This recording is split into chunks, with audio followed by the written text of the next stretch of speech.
Hello guys. Teka, check ko lang yung ano na to. Yung na-upload ko. Okay na ba siya?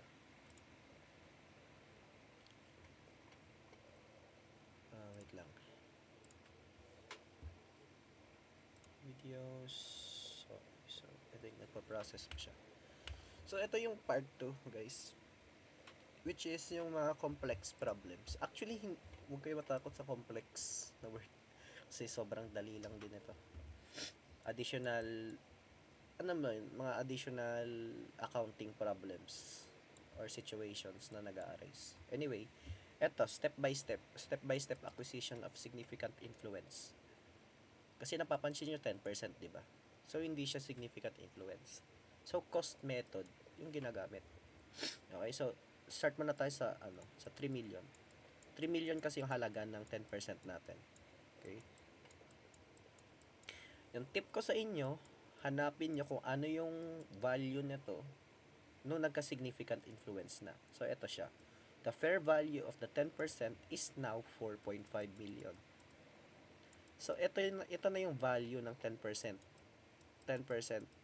nung naka-acquire tayo ng significant influence. Kasi, pag naka-acquire na tayo ng significant influence, yung cost method, magiging equity method. So, kailangan natin to i-restate, yung 3 million.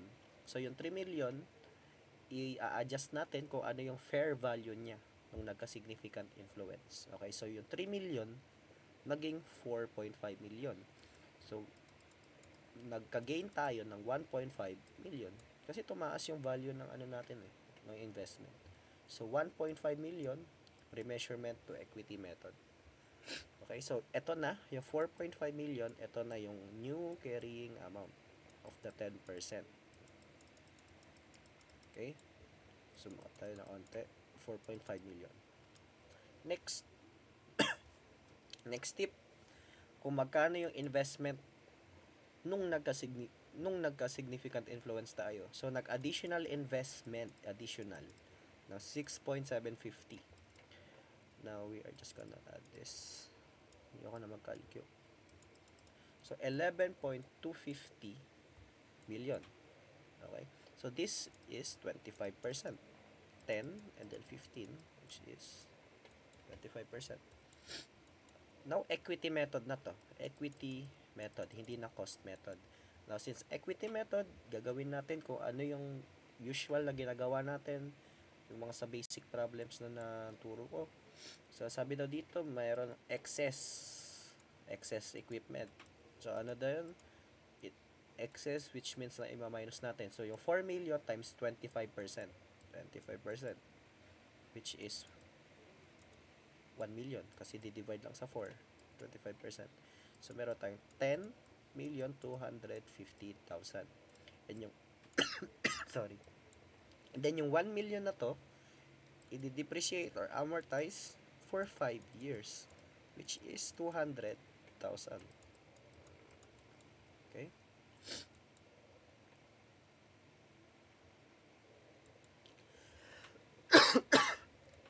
Sorry. Anyway, moving on, 11,250. Minus tayo ng 200,000. Next is dividends, which is 8 dividends. Net income, which is 8 million divided by 4 is 2 million.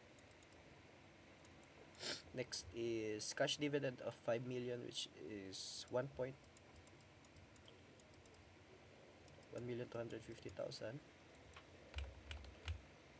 I-calculator natin.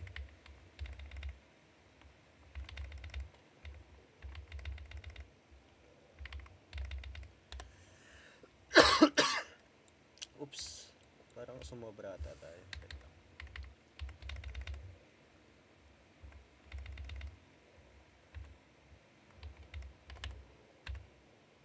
Okay. Okay, mali. Wait lang. Sorry. Oh my God. Bonak.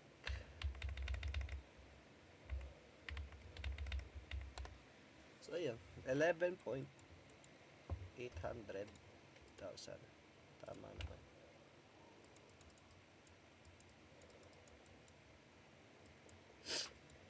Okay, so ito yung basihan. Hindi ito. Kasi ito yung excess na. So, ito yung totoong carrying amount. Okay? 11 point. Ito yung carry. Moving on to the next problem tayo. Parang ganun din. Sa ginawa natin. So, yung 500,000, ito, 500,000, naging 900,000. Ito. So, ano yun? Meron tayong additional 400,000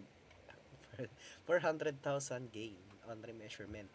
Since hindi naman yung tinatanong, wag mo na hanapin.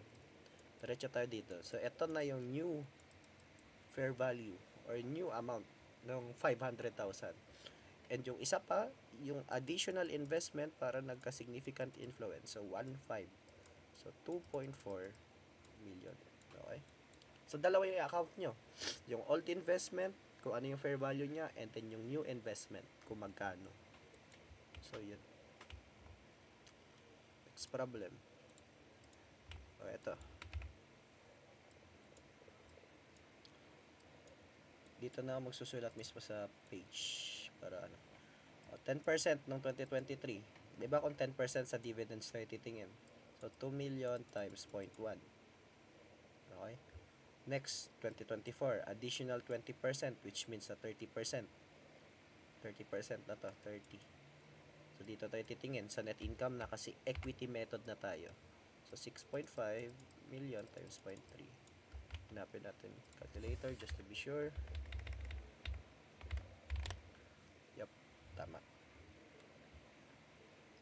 And then yung carrying amount of the investment, I'll just leave it up to you. Ito naman yung solution. Yan. Okay. Fair value, pag ganun. Transfer, or remeasure pala. Ito na. Ito na yung mga tinatawag na upstream and downstream transaction. Mapa-upstream or downstream, parehas lang yan. Okay? Walang pinagkaiba. So, same accounting procedure. Which means na kung ano man yung isa, edi same lang din sa isa. Basta ma-master nyo lang yung concept, okay na kayo. Oops, mali. Ito ba yun? Ito nga. Ito ba? Ito nga. Okay, so 30% significant influence. So, 8 million daw siya. 8 million. Okay. Earned 5 million, 200,000. Okay.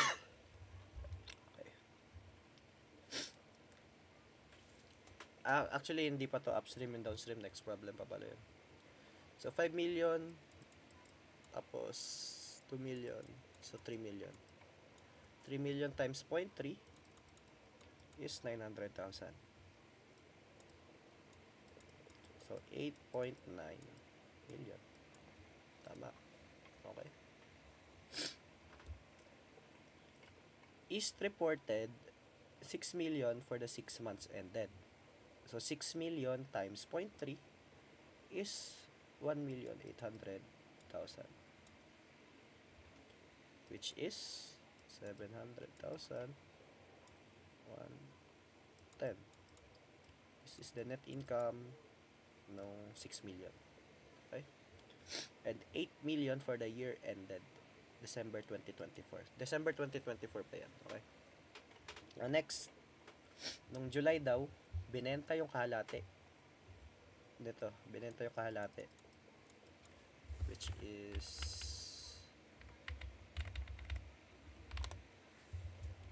5,350. Ito na lang yung natitira, 5,350. Okay, tapos meron pang isang dito, 5,350 yung pagkabenta for 6 million cash, which is 650k gain. Okay, kasama to kasi gain, kasama to dito. Okay, next, East Company paid, wait, since kahalati 15% na lang pala to, 15%. There is no significant influence. Okay. Now next, East Company paid dividends of 2.5 million. So yung 2.5 million times 0.3 ay 0.3 I mean 0.15 is 375,000. Okay. The fair value of the investment is 6.5 million in July. Yan. Eto, kasi cost method na tayo, gagamitin natin yung mga fair value. Okay. Tapos, since malaki na to, may gain ulit pag fair value.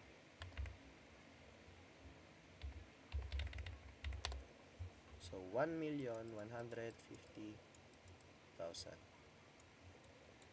Okay. 650, 375. Ano pa ba yung kulang natin?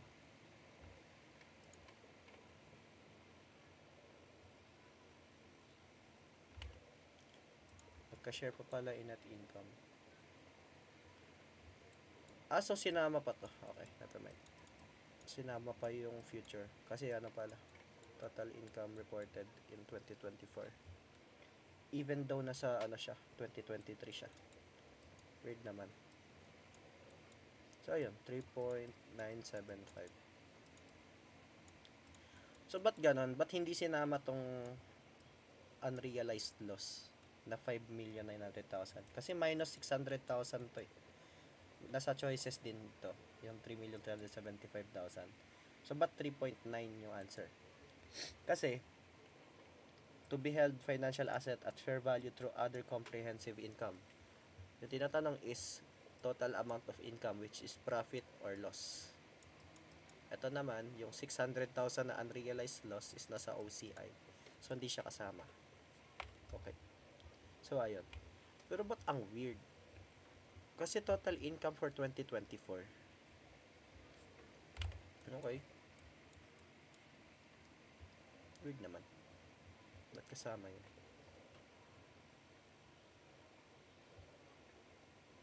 Okay. Bahala ka dyan. Kasi yun, sinama yung 1.8 million eh. So wala tayong magagawa dyan.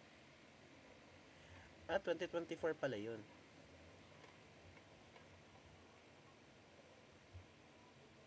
Okay, never mind. So yun, kasama pala talaga siya. Okay. Next problem.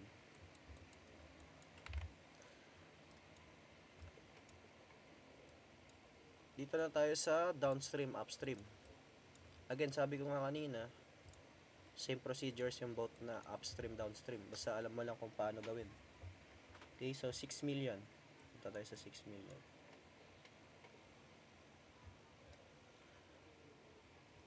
Ito yung acquisition, 6 million. Tapos sabi daw, an analysis of the acquisition showed goodwill of 300,000. So, isi-squeeze lang natin yan. So, 5.7 million yung net assets. Pero irrelevant naman ata. So, ayun, 6 million. Ito, paano malalaman kung upstream, downstream? Sabi daw dito, Heaven. Si Heaven yung investor. Tsaka yung associate, syempre yung investee. Sabi daw, the associate sold inventory to Heaven. So, nagbenta si associate kay Heaven. Di ano yon, downstream. Kasi sa pagkakaalam ko, yung associate nasa baba, I mean yung investor nasa baba, yung investee nasa taas. So, upstream. Then never mind, downstream pala. Kasi si investee yung nagbenta. Pero kahit ano naman, parehas lang yan.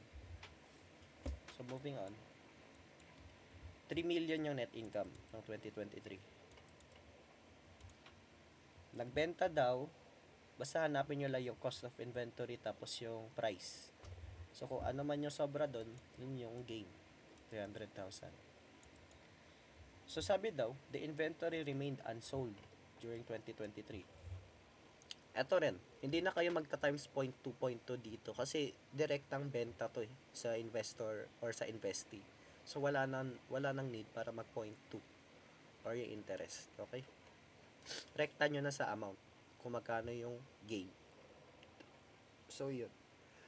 Sabi daw, unsold pa rin ng 2023. So, parang katulad lang din nung dati.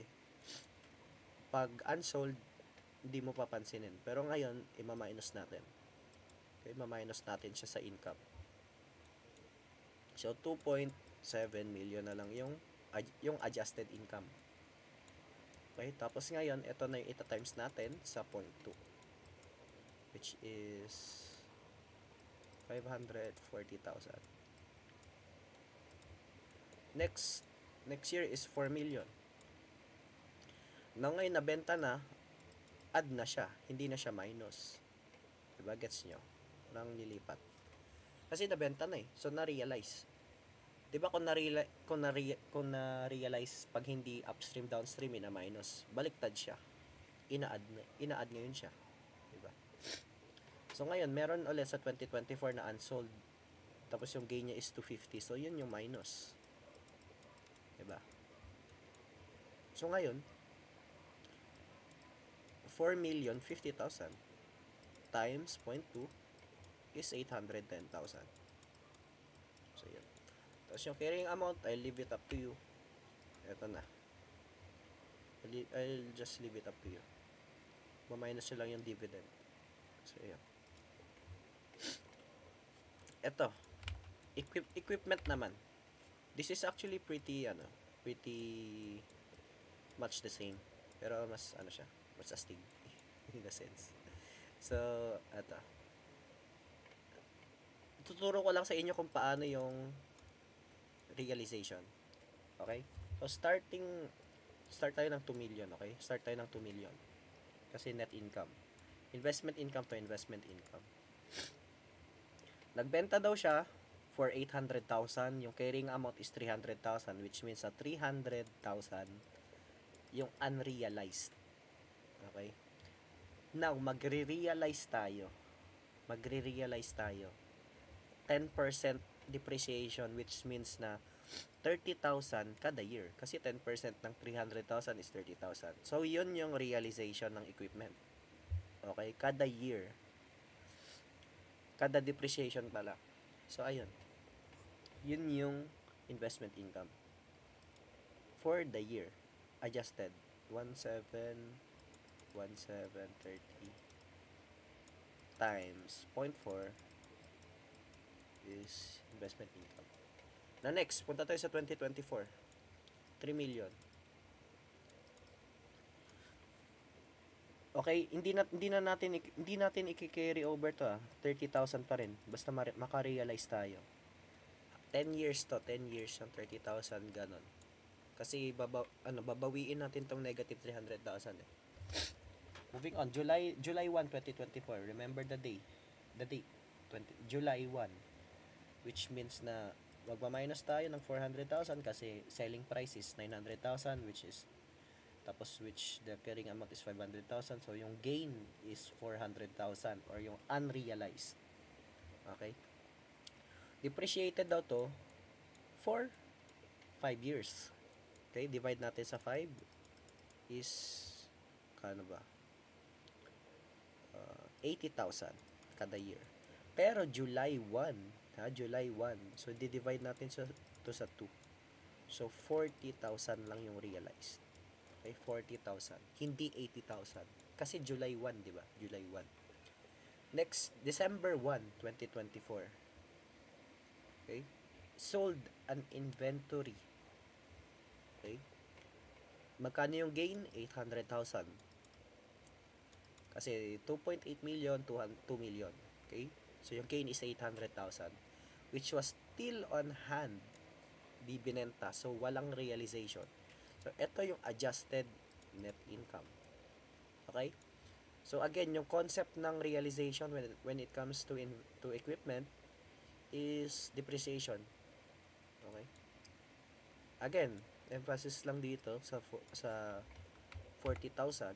Bakit hindi siya 80,000? Kasi July 1, hindi full year. Half year lang. So, yung 80,000, i-divide mo sa 2. So, ayun. Yun yung adjusted net income.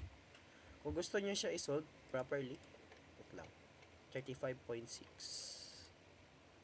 35.6. Gusto niya siya isolve properly, ito siya. Diba, ito, hindi siya fully realized, 40,000 lang. Okay. Yan yung mga correct answer kung gusto nyo pa isolve. Ito, same concept. I'll just give the problem. Kayo na bahala mag-solve. Yan. Mapa upstream and downstream again, same procedure. Ito na ngayon. Actually, hindi ko na to isa-solve. I'll just let you view it. Kasi ito, pag may makita kayong revaluation surplus, treat it as an investment income. I-add siya sa carrying amount of the asset. Okay? Though hindi siya kasama sa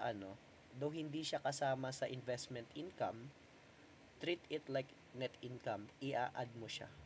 So, yung 2 million, ito times mo siya sa significant influence na 40%. So, ayun. Treat it as a income, yung revaluation surplus. Okay? Same lang din. Ito, may revaluation surplus. Treat it as net income. Basta yan. Sa turo ko na yung concept, kayo na bahala. Ito naman yung solution.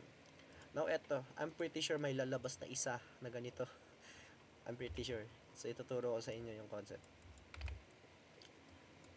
Ito naman yung tinatawag na nil reporting or zero reporting pag malugi. So, 7 million yung investment mo, di ba? 7 million. Nag-cash advance ka ng 2 million.